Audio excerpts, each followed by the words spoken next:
Conversia, la conversación informativa impulsada por IA, de Ciudad Cero. Bienvenidos a Conversia. Hoy vamos a profundizar en un problema que, realmente nos afecta a todos como latinos, la crisis de las desapariciones en México. Es un tema muy complejo y desgarrador, la verdad, y para comprenderlo mejor, tenemos el honor de contar con un experto en el tema. Bienvenido. Muchísimas gracias, es un placer estar aquí. Para empezar, ¿puedes ponernos un poco en contexto? ¿Qué tan grave es la situación? A veces las cifras frías, no nos impactan de la misma manera que las historias reales. Claro, por supuesto, tienes toda la razón. Las cifras a veces parecen abstractas, pero imagínate un estadio lleno de gente, un estadio grande. Ajá. O imagínate ese mismo estadio lleno 2 veces solo con personas desaparecidas en México. Eso es más de 120,000 personas, una cifra registrada a finales del 2024. Wow. O sea, realmente es una imagen muy impactante y si no me equivoco, la situación está empeorando, ¿verdad? Lamentablemente sí, el 2024 fue el año con la mayor cantidad de desapariciones registradas en la historia de México y en los primeros 100 días del gobierno actual hubo un promedio de 41 desapariciones diarias. O sea que la crisis no está cediendo, sino que se está intensificando. Exactamente. Y esto nos lleva a la siguiente pregunta. ¿Cómo está funcionando el Sistema Nacional de Búsqueda, o SNB, frente a esta tragedia? Esa es la gran interrogante de la ley que creó el SM. Tenía grandes objetivos, pero en la realidad el sistema enfrenta serias dificultades. Uno de los principales problemas es la falta de recursos. Las fiscalías y las comisiones de búsqueda simplemente no tienen el dinero necesario para realizar investigaciones efectivas. ¿Y eso qué significa en la práctica? ¿Cómo afecta la falta de recursos a la búsqueda de las personas desaparecidas? Imagínate que eres un familiar buscando a un ser querido, pero te encuentras con que las instituciones encargadas de la búsqueda no tienen el suficiente personal capacitado, no pueden acceder a tecnología forense de punta y a veces ni siquiera tienen para los viáticos para trasladarse a las zonas de búsqueda. Es una realidad frustrante y desoladora. Claro, es descorazonador pensar que las familias tienen que enfrentar no solo la angustia y la desaparición, sino también la ineficiencia de un sistema que debería estar ahí para ayudarlas. Exactamente. Y además de la falta de financiamiento, hay otros problemas. Por ejemplo, la falta de protocolos unificados y la descoordinación entre las diferentes instituciones. Cada estado opera de forma distinta, lo que dificulta la colaboración y el intercambio de información. Sería como si cada estado hablara un idioma diferente, ¿no? Imagina lo difícil que sería coordinar una búsqueda en esas condiciones. Precisamente, y a esto se suma la manipulación de los registros oficiales, una práctica lamentable que busca minimizar la cifra real de personas desaparecidas. Manipulación de datos. ¿Puedes explicarnos eso un poco más? ¿Cómo se manipulan las cifras y con qué objetivo? Durante el sexenio anterior se crearon nuevas categorías en el Registro Nacional de Personas Desaparecidas, categorías ambiguas que permitían reclasificar a las personas desaparecidas sin que esto significara que realmente hubieran sido localizadas. O sea que se desaparecían a los desaparecidos de las estadísticas, ocultando la verdadera magnitud de la crisis. Exactamente. Y esta manipulación no solo afecta a las familias que buscan respuestas, sino que también impide la creación de políticas públicas efectivas para combatir el problema. Y con un sistema que parece no estar funcionando como debería. Ante la inoperancia del Estado han surgido los colectivos de búsqueda, grupos conformados principalmente por familiares de personas desaparecidas. Estas personas, en su mayoría mujeres, madres, esposas, hermanas, se han visto obligadas a tomar la búsqueda a sus propias manos. Es admirable la fuerza y la determinación de estas personas que, a pesar del dolor y la incertidumbre, no se rinden en su búsqueda de verdad y justicia. Sin duda, y su labor es fundamental no solo para encontrar a sus seres queridos, sino también para visibilizar la crisis y presionar a las autoridades a que cumplan con su responsabilidad. Y a pesar de los riesgos que enfrentan estos colectivos, se han convertido en una pieza clave en la lucha contra las desapariciones. ¿Puedes contarnos un poco más sobre su trabajo y los desafíos a los que se enfrentan? Claro, los colectivos de búsqueda se enfrentan a una tarea titánica, muchas veces sin tener experiencia previa. Se convierten en investigadoras, en rastreadoras, en defensoras de los derechos humanos. Es increíble cómo la necesidad las ha llevado a convertirse en expertas en la búsqueda de sus seres queridos. Y con recursos limitados se lanzan a la búsqueda en campo, explorando terrenos donde se sospecha que podrían haber fosas clandestinas. ¿Puedes hablarnos un poco más sobre este tema? Lamentablemente, el hallazgo de fosas clandestinas se ha vuelto una constante en México. Son lugares donde los criminales entierran a sus víctimas, ocultando sus crímenes y perpetuando la impunidad. Y lo peor es que no existen informes oficiales completos y actualizados sobre este tema. La falta de transparencia por parte de las autoridades es otro gran obstáculo en la búsqueda de los desaparecidos. Entonces, no solo tenemos un sistema de búsqueda que no funciona como debería, sino que además no tenemos información clara sobre la magnitud del problema. Así es. Y esta falta de transparencia genera incertidumbre, desconfianza y dolor en las familias que buscan a sus seres queridos. Es como si el Estado quisiera ocultar la verdad, como si no quisiera asumir su responsabilidad en la búsqueda de justicia. Es desolador pensar que las familias tienen que luchar no solo contra la desaparición de sus seres queridos, sino también contra la opacidad del sistema. Es una realidad indignante y por eso la labor de los colectivos de búsqueda es tan importante. No solo buscan a sus familiares, sino que también luchan por la verdad, por la justicia, por la memoria. Y hablando de memoria, es importante recordar que cada persona desaparecida tiene una historia, una familia, una vida que ha sido truncada. Exactamente, detrás de cada cifra, de cada estadística hay un drama humano que no podemos olvidar. Y bueno, retomando la conversación sobre los colectivos de búsqueda, quiero destacar que su labor no se limita a la búsqueda en campo, también desempeñan un papel crucial en la documentación de los casos, en la denuncia de las irregularidades y la exigencia de justicia. O sea que no solo buscan a sus seres queridos, sino que también se convierten en investigadores, en defensores de los derechos humanos, en la voz de los que ya no tienen voz. Exactamente. Y su trabajo ha sido fundamental para visibilizar la crisis de las desapariciones, para presionar a las autoridades y para generar conciencia a la sociedad. Mencionabas que muchos de estos colectivos están conformados por mujeres.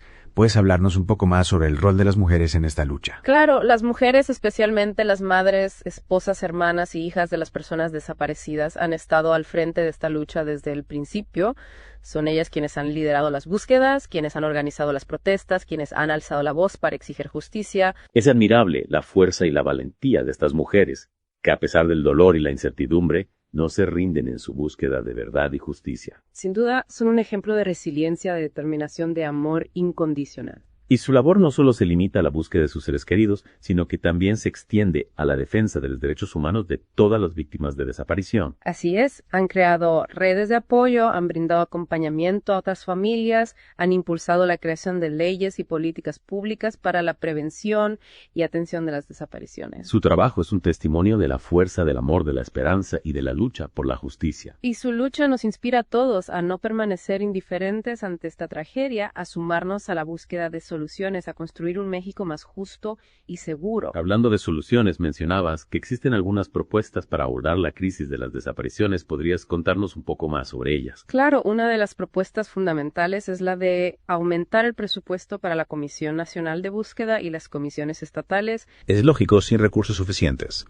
Estas instituciones no puedan cumplir con su labor de manera efectiva. Exactamente, necesitan más personal capacitado, mejor equipamiento, mayor acceso a tecnología forense. Y además del presupuesto, ¿qué otras medidas se necesitan? Otra propuesta importante es la de fortalecer el Registro Nacional de Personas Desaparecidas y No Localizadas, que los datos sean confiables, accesibles y que se actualicen de manera constante y que estén disponibles para la sociedad civil para que todos podamos tener acceso a la información y participar en la búsqueda de soluciones. Y también mencionabas la importancia de homologar los tipos penales y los protocolos de investigación. Así es necesario que todos los estados hablen el mismo idioma legal y que se implementen procedimientos estandarizados para la investigación de las desapariciones. De esa manera se evitarían las confusiones, las demoras y las contradicciones en las investigaciones. Exactamente, y se facilitaría la colaboración entre las diferentes instituciones y no podemos olvidar la protección de los colectivos de búsqueda. Por supuesto, es fundamental que se les brinde seguridad, acompañamiento legal y apoyo psicológico.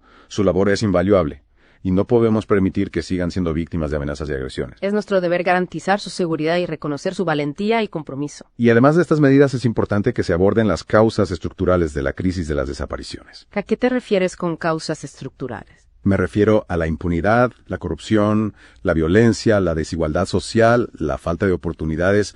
Son factores que contribuyen a crear un ambiente propicio para la proliferación de las desapariciones. Es decir, que no se trata solo de un problema de seguridad, sino de un problema social, económico y político. Exactamente. Y por eso la solución no se limita a la implementación de medidas de seguridad, sino que requiere un cambio profundo en las estructuras de poder y en la forma en que funciona nuestra sociedad. Es un desafío enorme, pero no podemos resignarnos a la indiferencia. Es una lucha por la dignidad humana, por la memoria y por la esperanza. Y hablando de memoria, quiero volver al tema de las fosas clandestinas. Mencionaste que no existen informes oficiales completos y actualizados sobre este tema. ¿Qué información tenemos disponible? Bueno, la Comisión Nacional de Búsqueda ha creado un mapa de hallazgos de fosas clandestinas con información recopilada de diversas fuentes, incluyendo los colectivos de búsqueda. ¿Y qué nos dice este mapa? ¿Cuántas fosas clandestinas se han encontrado en México? De acuerdo con la última actualización del mapa hasta abril de 2023, se habían localizado 5.000 fosas clandestinas en todo el país. Es una cifra abrumadora. Y un recordatorio de la magnitud de la tragedia que estamos enfrentando. Sin duda. Y es importante destacar que la mayoría de estas fosas se encontraron durante el sexenio anterior.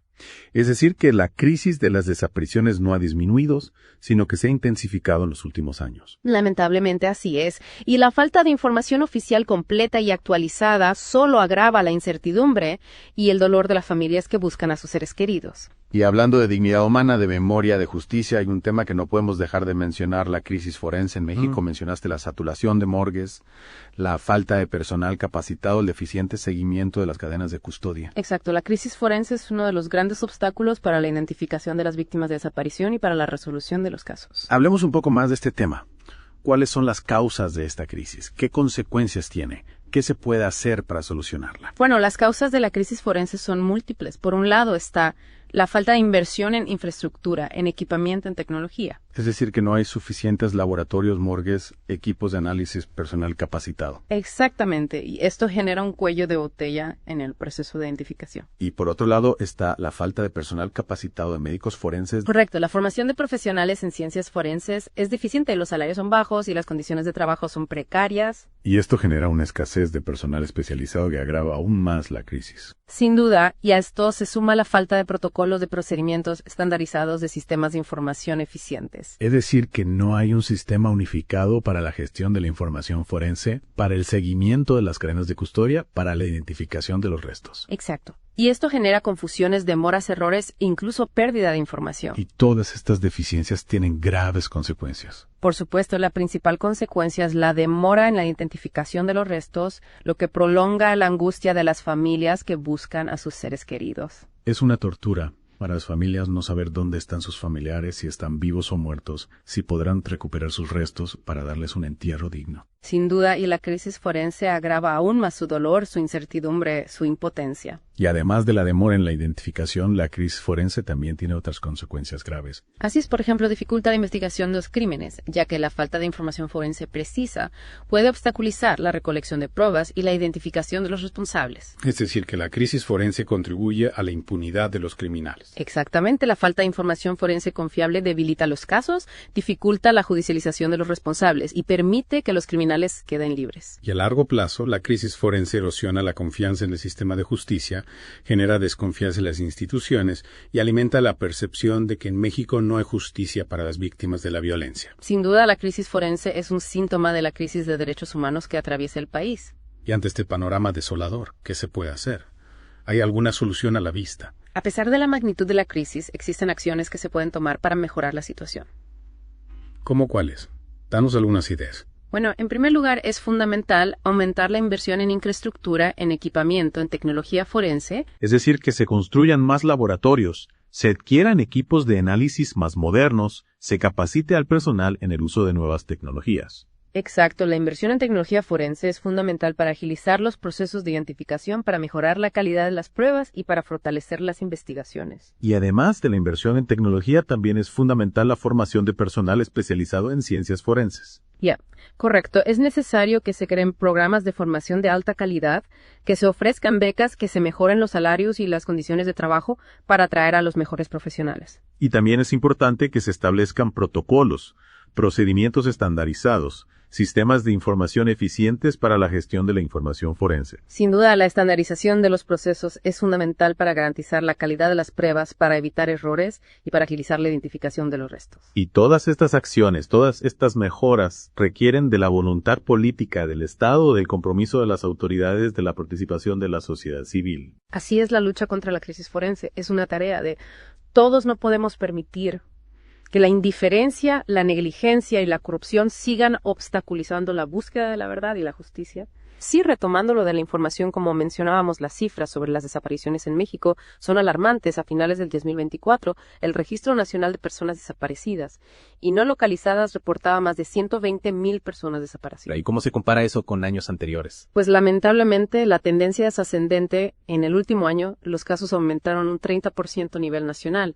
Y si analizamos las cifras por sexenio, el sexenio anterior fue el que registró la mayor cantidad de desapariciones con más de 53,000 casos. O sea que a pesar pesar de los discursos y las promesas, la crisis se agudizó en los últimos años. Exactamente, y es importante recordar que estas cifras solo reflejan los casos que han sido reportados. Se estima que el número real de personas desaparecidas podría ser mucho mayor. Es una realidad escalofriante y ante la magnitud de esta tragedia, ¿qué podemos hacer como sociedad? ¿Cómo podemos contribuir a la búsqueda de soluciones? Hay varias secciones que podemos tomar. En primer lugar, informarnos y difundir información sobre la crisis de las desapariciones, compartir las historias de las víctimas, dar voz a los colectivos de búsqueda, exigir a las autoridades que cumplan con su responsabilidad. O sea, romper el silencio y visibilizar la problemática. Exactamente. Y también podemos apoyar a las organizaciones de la sociedad civil que trabajan en la búsqueda de los desaparecidos, en la atención a las familias, en la defensa de los derechos humanos. ¿Hay alguna organización en particular que recomiendes? Hay muchas organizaciones que hacen un trabajo extraordinario. Algunas de ellas son el Movimiento por Nuestros Desaparecidos en México, el Centro de Derechos Humanos, Miguel Agustín Pro Juárez. También podemos exigir a las autoridades que implementen las medidas necesarias para prevenir y atender las desapariciones, que se fortalezca el Sistema Nacional de Búsqueda, que se garantice la transparencia en el manejo de la información, que se proteja a los colectivos de búsqueda. Muchísimas gracias por tu análisis y por compartir tu conocimiento con nosotros. Ha sido un verdadero deep dive en una problemática compleja y desgarradora. Gracias a ustedes por el espacio. Es fundamental que se hable de esto, que se visibilice la crisis de las desapariciones en México. Les agradecemos por acompañarnos en este episodio de Conversia. Esperamos que esta información les haya sido útil para comprender mejor la magnitud de la tragedia que estamos enfrentando. No se pierdan el próximo episodio, donde seguiremos explorando temas cruciales para nuestra comunidad. Hasta la próxima. Conversia, la conversación informativa impulsada por IA, de Ciudad Cero.